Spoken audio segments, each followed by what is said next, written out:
কয়েকদিন আগে বিশ্ব ইজতেমা হয়েছে, প্রায় লক্ষ লক্ষ মানুষের সমাগম। শুধু তাই নয়, অনেক মিডিয়া এবং পরিসংখ্যান বলছে কয়েক কোটি মানুষের সমাগম হয়েছে। আলহামদুলিল্লাহ, জোরে বলুন আলহামদুলিল্লাহ।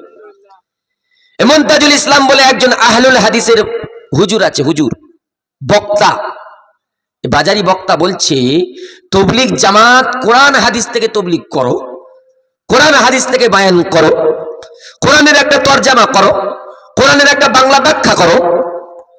ভাইরা আমার, আপনারা জানেন আমি কিতাব আনিনি, তবে আমি কয়েকটি জেরক্স এনেছি। এই কিতাবের মধ্যে, কিতাবটার নাম হলো মুনতাখাব হাদিস। মুনতাখাব হাদিসের ভিতরে ঈমান অধ্যায় খুলে দেখুন, কোরআন আছে এবং তার বাংলা তরজামা আছে। ঈমান অধ্যায় খুলে দেখুন, নামাজ অধ্যায় খুলে দেখুন, কোরআন আছে এবং তার বাংলা তরজামা আছে। ইলমে জিকির খুলে দেখুন, সেখানে ঈমান কোরআন এবং আছে, হাদিস আছে, তার বাংলা তরজামা করা রয়েছে।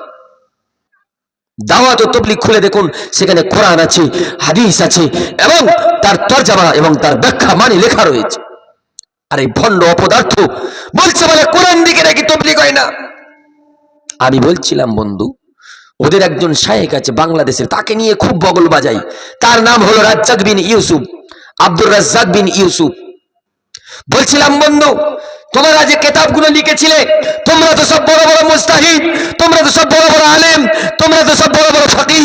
তোমার এই শায়েখ আহলে হাদিসের শায়েখ রাজ্জাক বিন ইউসুফ, আমি বেরলবীদের মতো বলবো না যে কাযযাব বিন ইবলিস, এ কথা আমি বলবো না, আমাদের ওস্তাদরা আমাদেরকে শেখায়নি। এই রাজ্জাক বিন ইউসুফ সে কটা কিতাব লিখেছে, জাল হাদিসের কবলে রাসূল সাল্লাল্লাহু আলাইহি সাল্লামের সালাত বাংলায় লিখেছে। বন্ধু, এই জন্য বলছিলাম গুড় অন্ধকারেও মিষ্টি লাগে। কেন বাংলায় লিখেছে, আরবিতে লিখলো না কেন? তাদের শায়েখরা বাংলা দেখে দেখে, তাদের ছেলেরা বাংলা দেখে দেখে যদি আহলুল হাদিস করতে পারে, আজ এত বড় বড় শায়েখ, যুগ শ্রেষ্ঠ মুহাদ্দিসরা যদি কিতাব লিখে যায়, সেই কিতাব দিয়ে কেন তাবলীগ করা যাবে না? এই অপদার্থ বাজারি বক্তা বলে তাবলীগ নাকি কোরআন দিয়ে হয় না। নাউজুবিল্লাহ বলবেন না? আরো জোরে বলবেন না? আমার বাপেরা, আমার দায়িত্ব নিয়ে কথা বলে যাচ্ছি।